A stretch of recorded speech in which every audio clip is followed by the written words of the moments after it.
रोजाना सल चाहिए बिछावाना एजी हटी ना जान ले का हो बूटा के कराली हनी गबना रोजाना सल चाहिए बिछावाना काच बजवानी सुनिए राजा जानी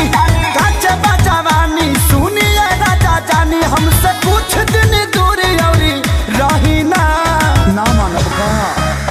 नान्हे बा हमरो उमर कमर लोटे साहिना नान्हे बा हमरो उमर कमर लोटे साहिना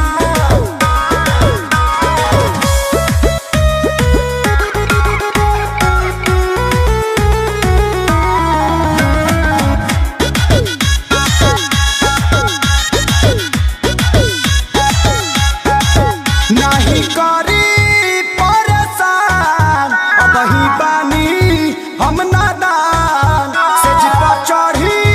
जानी फान लागे ललबलई कोई हम जान दूधा के दांत तुड़िए के दम लेव का नहीं करी परेशान अब ही बानी हम नादान से जिपा चढ़ी जानी फान लागे ललबलई कोई हम जान बड़ा लगी छोट नदी में थाही ना अभी पानी कम बाजी आए नान्हे बा हमरो उमर कमर लोटे साहिना नान्हे बा हमरो उमर कमर लोटे साहिना